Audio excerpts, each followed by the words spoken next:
The day the aliens came to Earth was sunny. Alice Warren remembered that detail clearly, how normal everything had seemed that morning before the world changed forever. She had woken up in her small apartment, made coffee, and checked the news. Nothing special. Just another Tuesday in May 2157. Then the broadcasts cut out. Every screen on Earth showed the same image. A massive ship hanging in orbit, sleek and silver against the blackness of space. Now, 6 months later, Alice stood in a room full of aliens, trying not to stare at their strange forms. As Earth's top xenolinguist, the United Earth Space Force had assigned her as the main human liaison to the Galactic Confederation Embassy. The job was both an honor and a burden. "Lieutenant Warren, please join us," called Ambassador Ziegtal, his forearms gesturing toward an empty seat at the large round table. Alice smoothed her blue uniform and walked forward. The Vexari ambassador resembled a praying mantis crossed with a jellyfish, all angles and strange flowing movements. His large compound eyes reflected her image back in dozens of tiny copies. "Yes, Ambassador," she said, sitting down carefully.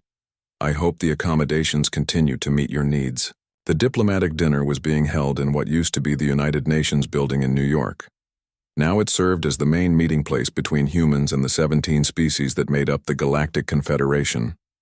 Representatives from each alien race sat around the table, their bodies ranging from nearly human to utterly bizarre. "Most adequate," Ziegtal clicked, mandibles moving with each syllable. "Though we find your planet's gravity somewhat heavy." A ripple of clicking and whistling alien laughter moved around the table. Alice forced a smile. "Earth does have stronger gravity than many of your homeworlds. We appreciate your willingness to meet here rather than in orbit." The being to her left leaned closer. This was Rill, a reptilian diplomat whose scales shifted color with his mood, currently a neutral blue-green. Unlike many of the others, Rill seemed genuinely interested in humans beyond scientific curiosity. "It is good to experience the cradle of your species," Rill said, his voice a soft hiss.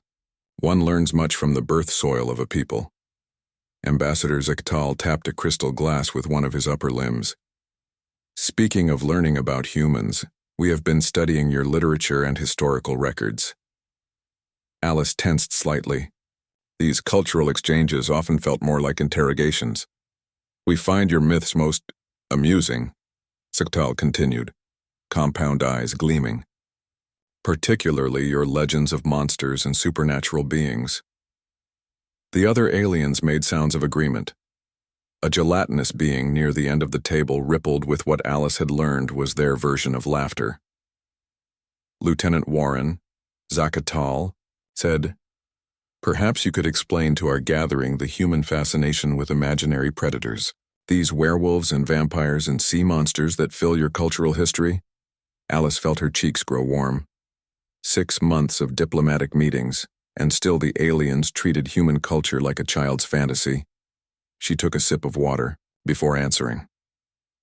"Throughout human history, we've created stories to explain the unknown," she said carefully. "Most of these legends began before we understood science. They helped people make sense of their world. But such primitive beliefs persisted well into your age of reason," said a tall, willowy alien with pale, almost translucent skin. "Even now, many humans claim to have seen these cryptids, as you call them." "People enjoy mystery," Alice replied, "and the human brain is good at finding patterns even when none exist." "Like seeing faces in random shapes," offered Rill unexpectedly, supporting her. "Exactly," said Alice with a grateful glance. "And yet," Ziegtal pressed, "these stories are remarkably consistent across your cultures. The Kraken of Scandinavian waters bears striking resemblance to the legends of giant octopuses from Pacific Island cultures that had no contact. The vampire appears in nearly identical form in Eastern Europe and ancient China." Alice shifted in her seat. "Convergent storytelling. Similar environments produce similar fears." "Perhaps," said Ziegtal, though he sounded unconvinced. "Tell us, Lieutenant, have you ever encountered one of these monsters?" The table grew quiet. All alien eyes focused on Alice. "Of course not," she said with a small laugh. "They're not Real. But something deep inside her tensed as she spoke the words. A memory surfaced. Her grandfather's face, lined and serious, making her promise never to speak of what he had told her. About the research station, about what they found beneath the ice. She pushed the thought away. Real's scales shifted slightly toward purple, a color Alice hadn't seen before. He was studying her with those unsettling vertical pupils. Fascinating how certain stories survive, despite scientific advancement, he said softly. One wonders what purpose they continue to serve. Alice was saved from responding by the arrival of dinner.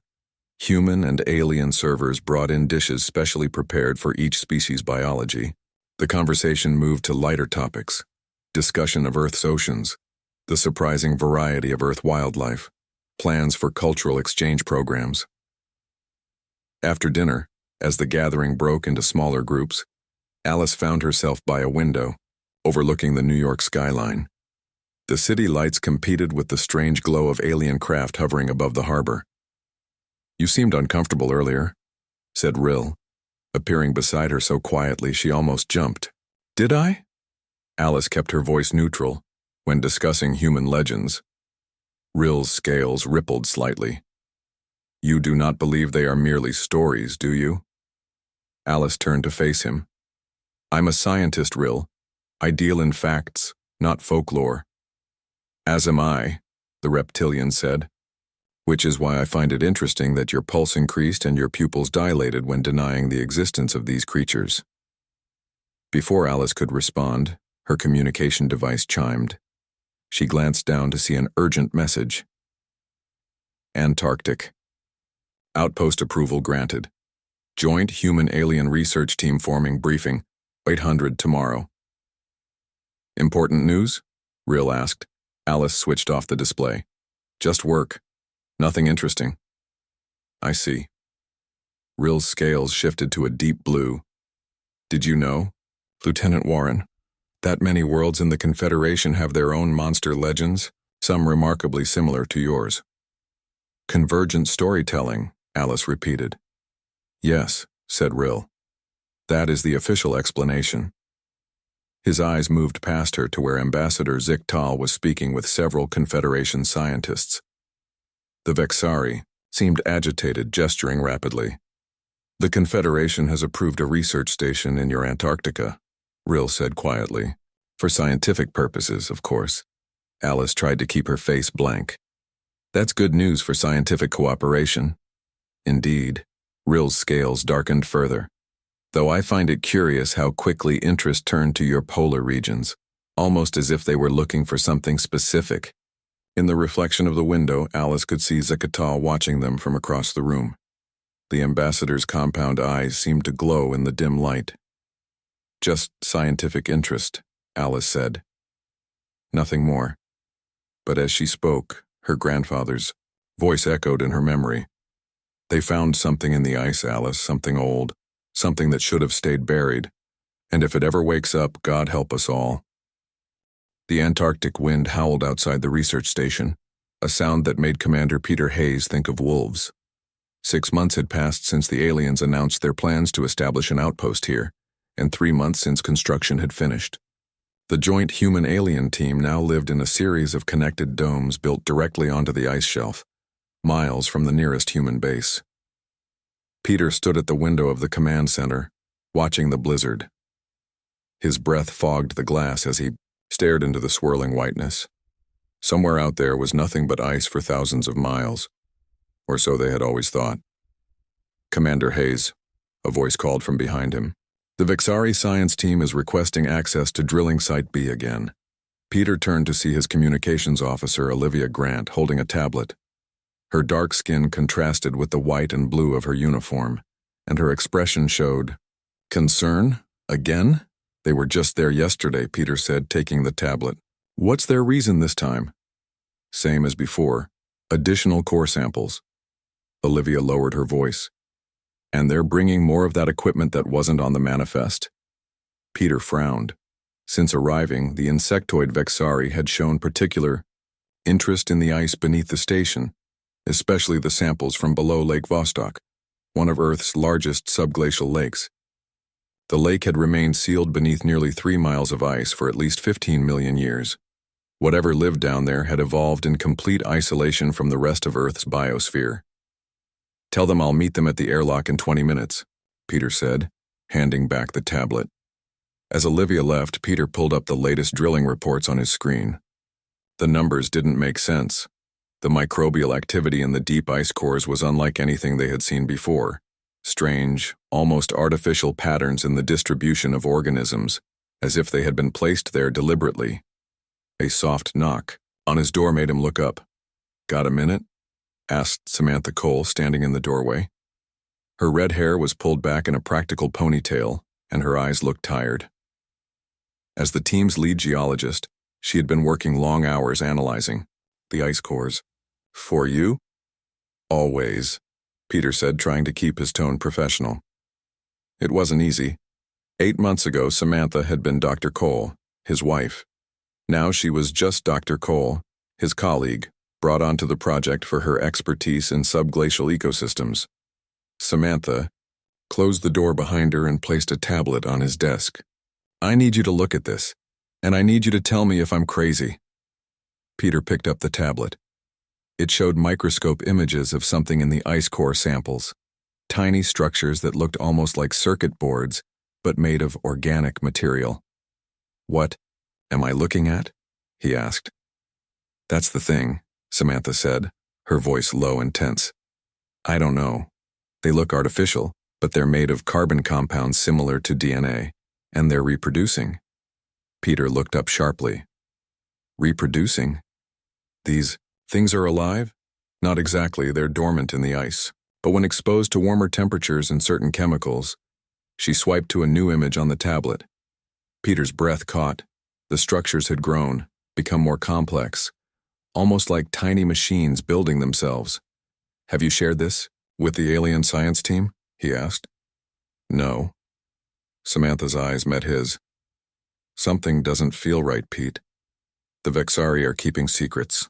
And did you notice how interested they became when we mentioned the old stories about this place?" Peter nodded slowly. Antarctica had its share of legends. Stories of lost civilizations beneath the ice. Strange creatures seen by early explorers. Most were dismissed as hallucinations caused by the extreme conditions or simply tall tales. But the aliens had shown unusual interest in these accounts. "There's something else," Samantha said, taking back the tablet. "The drilling site they keep visiting? It's directly above a thermal anomaly I detected last week. Something down there is giving off heat." Before Peter could respond, an alarm blared through the station. Red lights flashed in the corridor outside. "Emergency in Sector 4, announced the station AI. "Medical team requested at drilling site B." Peter was on his feet instantly, grabbing his parka from the hook by the door. "Stay here," he told Samantha, but she was already reaching for her own coat. "Not a chance," she said. They rushed through the corridors of the station, joining others heading toward the emergency. The research station was divided into sectors, with Sector 4 housing the main drilling operations. As they approached, they could hear shouting. Dr. Joey Martinez, the human medical officer, was kneeling beside 2 figures on the floor of the drilling chamber. Both were Vexari scientists, their insectoid bodies contorted in strange positions. One was completely still. The other twitched occasionally, mandibles clicking rapidly. "What happened?" Peter demanded, looking at the Vexari science leader, Exiel Vak. The tall insectoid's compound eyes reflected the emergency lights in dozens of red dots. "Equipment malfunction," he clicked. "Pressure release." Joey looked up, his face pale beneath his dark beard. "Commander, this wasn't an equipment malfunction. Look at them." Peter moved closer and felt his stomach turn. The Vexari bodies were changing. The exoskeleton of the still one had split in places, with something else growing through the cracks, something that looked almost like human skin, the eye. Twitching one turned its head toward Peter, mandibles working frantically as if trying to speak. A sound emerged, not the usual clicking of Vexari speech, but something that sounded almost like words. "Real," it seemed to say. Real. Then it went still. "Quarantine protocols," Peter ordered, backing away. Now, full biological containment.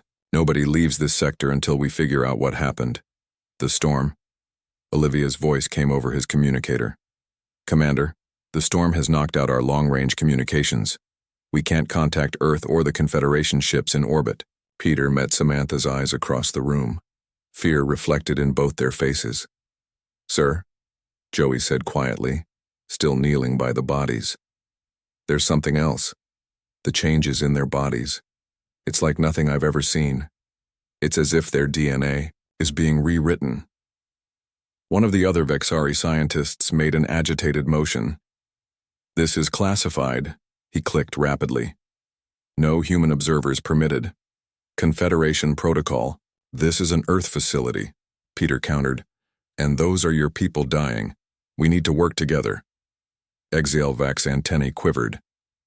You do not understand what you are dealing with, Commander Hayes. This area should never have been disturbed. Then why did you insist on drilling here? Samantha demanded. The alien didn't answer directly. Instead, his compound eyes seemed to fix on the ice core samples still resting in their containers. Because they are waking up, Exalvac finally said. After all this time, they are waking up.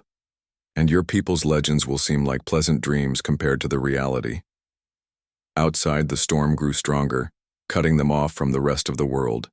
And deep beneath the ice, something that had slept for millions of years began to stir. Alice Warren stepped off the transport shuttle into the howling Antarctic wind. 3 days had passed since she received Peter's encrypted message, and it had taken all her diplomatic skills to arrange this emergency visit to the research station. The message had contained only a few words, but they had been enough. Found something. Grandfather was right. Behind her, Rill emerged from the shuttle, his reptilian body wrapped in thermal gear. The alien diplomat had surprised Alice by insisting on accompanying her. Quite cold, Rill observed, his scales shifting to a pale blue beneath the clear face shield of his environmental suit. Antarctica is the coldest place on Earth, Alice replied, shouting over the wind. Are you sure you want to do this? You didn't have to come. Rill's vertical pupils narrowed. I believe I did, Lieutenant Warren. There are things my government was not told about this mission. Before Alice could respond, the outer door of the research station slid open. A figure in a white parka waved them inside. They hurried across the icy landing pad into the airlock. As the outer door sealed behind them and warm air flooded the chamber, their guide lowered his hood. It was Peter Hayes, but he looked different from the last time Alice had seen him. His face was gaunt with dark circles under his eyes. Alice, he said, nodding stiffly. His gaze shifted to Rill. You brought one of them? Rill is a friend, Alice said, and he's not connected to the Vexari. We can trust him. Peter didn't look convinced, but he nodded again. Follow me, quickly, the others are waiting. They moved through the corridors of the research station. Alice noticed immediately that something was wrong. The place should have been busy with scientists, but they passed only a few people, all of whom looked tense and avoided eye contact. Where is everyone? She asked. Sector 4 is under quarantine, Peter replied without turning around. We lost 2 more last night. 1 human, 1... Draxi? Lost? Rill asked, his voice sharp. Peter stopped at a door marked Secure Communications and placed his hand on the scanner. You'll see. The door opened to reveal a small conference room. Inside waited a woman with red hair pulled back in a tight ponytail, and a man with a dark beard who wore a medical uniform. Both looked as tired as Peter. Dr. Samantha Cole, our geologist, Peter said, gesturing to the woman. And Dr. Joey Martinez, Chief Medical Officer. This is Lieutenant Alice Warren from Earth Command, and Rill from the Confederation. Samantha nodded tensely. Joey just stared at Rill with undisguised suspicion. Show her, Peter said to Samantha. The geologist tapped on a console, and a holographic display appeared above the table. It showed microscopic images of strange geometric structures. We found these in the deep ice cores, Samantha explained. At first we thought they were some kind of crystalline formation, but they're organic, and they react to heat and certain chemicals. She tapped again. and the image changed to show the same structures, now larger and more complex. "They're machines," Alice whispered. "Biological machines." "Yes," Samantha agreed, "but that's not the strangest part. When exposed to living tissue, they interface with it, rewrite DNA." Joey stepped forward. Two Vexari scientists were the first affected, then a human researcher and one of the Draxi engineers. The changes start slowly: enhanced strength, improved senses, then more dramatic physical alterations, and finally, behavioral changes. "What kind of behavioral changes?" Rill asked. Joey looked at Peter, who nodded grimly. "Aggression, predatory instincts, and a hunger for specific proteins found in living tissue. They're turning into monsters," Peter said bluntly. "Just like the legends. Werewolves, vampires, they're just different expressions of the same thing. These machines, these parasites, they rewrite DNA to create the perfect predator, and different species react differently." Alice felt cold despite the warmth of the room. "And you think this is what my grandfather found? In the Arctic?" "I know it is," Peter said. He reached into his pocket and pulled out a small, worn notebook. "Because I found his journal. It was hidden in a secure vault in Sector 1, classified. Level Omega." Alice took the notebook with shaking hands. On the cover in faded ink was written, "Dr. Frank Warren, Arctic Expedition, 2098. "How did this get here?" she asked, looking up at Peter. "That's what I'd like to know," he replied. "It shouldn't exist. All records from that expedition were supposedly destroyed." Alice opened the journal and began to read. Her grandfather's handwriting was familiar, and brought back memories of him teaching her to write as a child. But the words on the page were nothing like the kind grandfather she remembered. The specimen continues to evolve. Subject 3 now shows complete transformation, no longer recognizably human, yet the brain scans show activity consistent with higher reasoning. These aren't mindless creatures, they are something new, or perhaps something very, very old. She turned the page. Theory. Earth was seeded, not just with the basic building blocks of life, but with dormant biological templates, the myths that appear across separated human cultures. The werewolf, the vampire, the sea monster. These aren't coincidences. They're memories. Genetic memories of previous awakenings. Alice looked up, her face pale. "There's more. He writes about another civilization. Not human, but far more advanced. They were here before us. Precursors," Rill said quietly. All eyes turned to him. His scales had shifted to a deep purple. "There are legends among my people too, of those who came before, who seeded the worlds, with life then vanished." A sudden tremor shook the room, causing the lights to flicker. "That's the third one today," Samantha said, grabbing the edge of the table. "The seismic activity is increasing." As if on cue, an alarm began to blare through the station. "All personnel to emergency stations," announced the station AI. "Structural integrity compromised in Sector 4. Evacuation protocols initiated." Joey's communicator beeped. He checked it and his face went pale. "The quarantine has been breached. 2 of the infected have escaped containment." Another, stronger tremor rocked the station. This time, the lights went out completely before emergency. Power kicked in, bathing everything in red. "It's not just seismic activity," Samantha said, her voice shaking. "Something massive is moving under the ice. The thermal readings are off the charts." Alice clutched her grandfather's journal. "The awakening," she whispered. "It's happening again." Peter grabbed her arm. "We need to evacuate now." As they rushed toward the door, it slid open to reveal HFY, the Vexari science leader. The insectoid alien's compound eyes reflected the red emergency lights like dozens of blood droplets. "Too late," HFY clicked. "The containment has failed. What has slept for millions of years is now awake." Behind the alien, they could hear screams echoing down the corridor. Human screams that slowly transformed into something else, something that sounded like howls. The floor beneath them cracked as another tremor shook the research station. Peter grabbed Alice's arm and pulled her back as a section of ceiling collapsed where she had been standing. "This way!" he shouted, pointing down a side corridor. "We need to reach the emergency shelter in Sector 2. Their small group ran through the red-lit hallways of the failing research station. Alice clutched her grandfather's journal to her chest. Behind them, the sounds of pursuit grew louder, not just footsteps but something heavier, accompanied by growls and clicks that sounded like no creature from Earth. What about the others? Alice gasped as they rounded a corner. "Emergency protocol," Samantha answered between breaths. "Everyone heads to the nearest shelter. If we make it through this, we'll find each other." Another violent shake threw them against the walls. Water began spraying from a broken pipe overhead. "The ice shelf is breaking up," Peter said grimly. "We're going to sink into the lake." Joey checked his tablet. Sectors 4 and 5 are already flooded, and the temperature readings from below, it's like nothing I've ever seen. Whatever's down there is putting out enormous heat.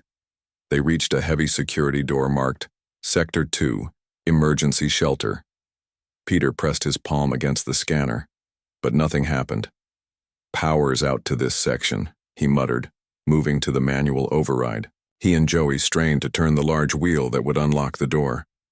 As they worked, Rill moved to stand beside Alice. The reptilian diplomat's scales had shifted to a deep, angry red. "Your grandfather," he said quietly, eyes on the journal she held. "He knew what this was, didn't he?" Alice nodded slowly. "I think so.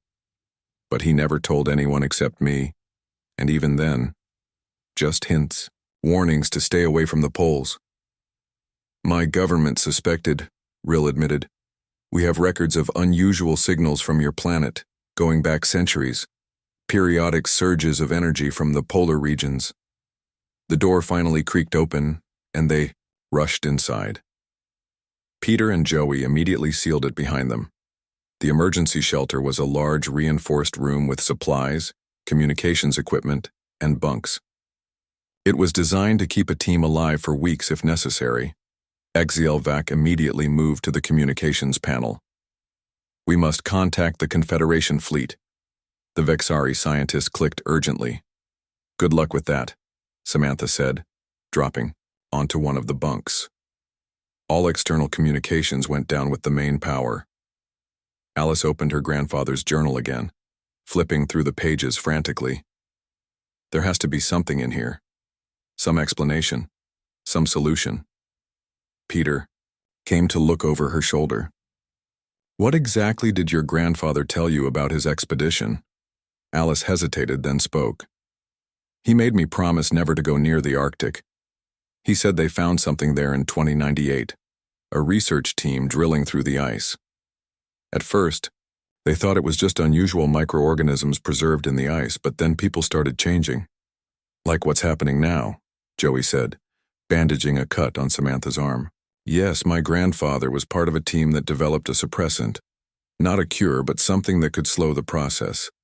They contained the outbreak, and everything was classified at the highest level.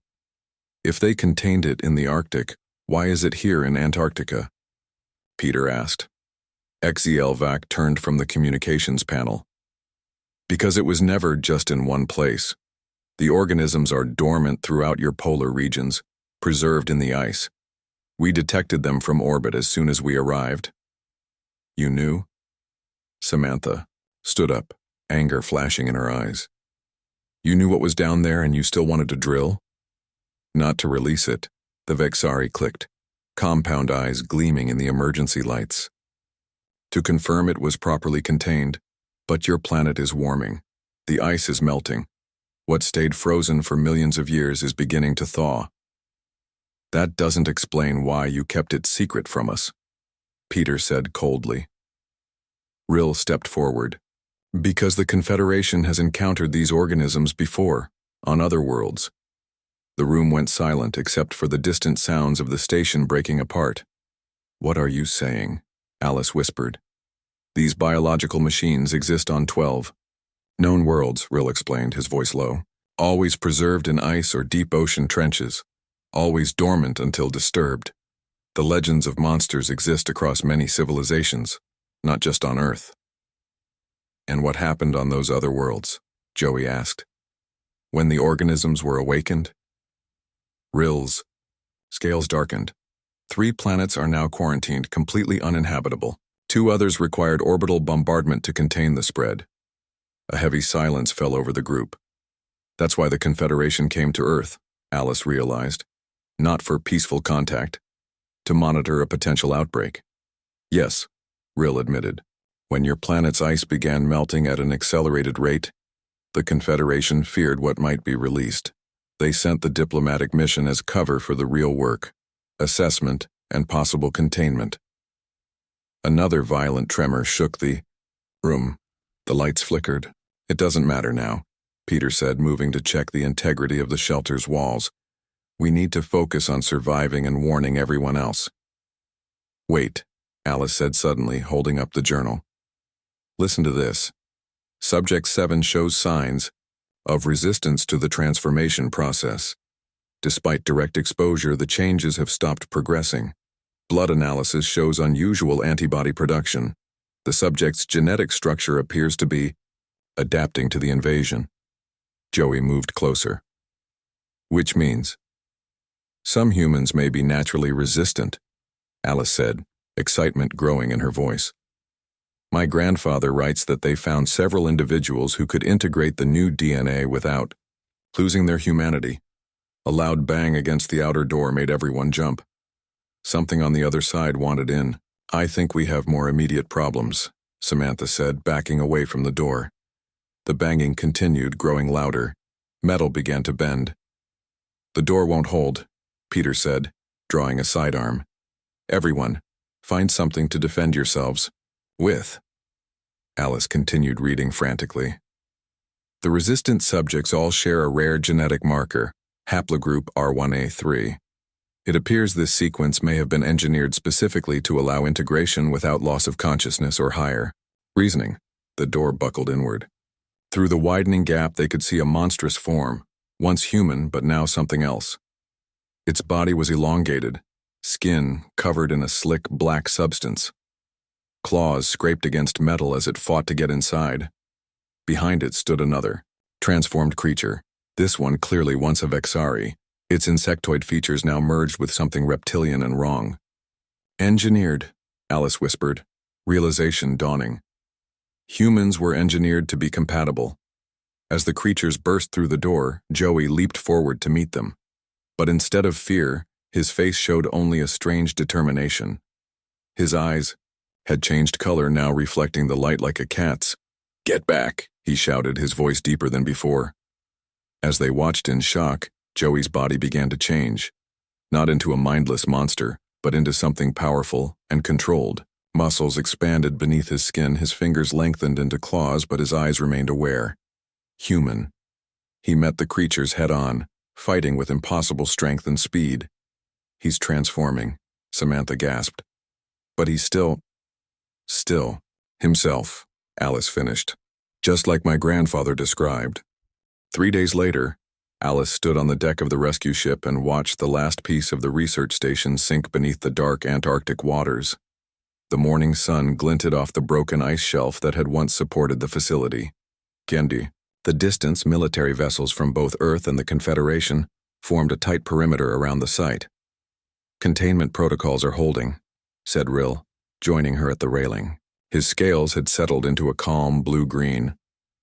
The submarine drones show no signs of spread beyond the immediate area. Alice nodded, though she felt little relief. And the survivors? 17 humans, 9 Confederation personnel, all safely quarantined. They stood in silence for a moment, watching an Earth military helicopter circle overhead. Since their rescue, things had moved quickly. Both human and alien authorities had descended on Antarctica, establishing a joint operation that mixed scientific study with military containment. They're calling it the Vostok Incident, Alice said, already building a cover story about a natural gas pocket beneath the ice. Some truths are too dangerous, Rill replied. Even the Confederation Council is being selective about what they share. Alice turned to look at him.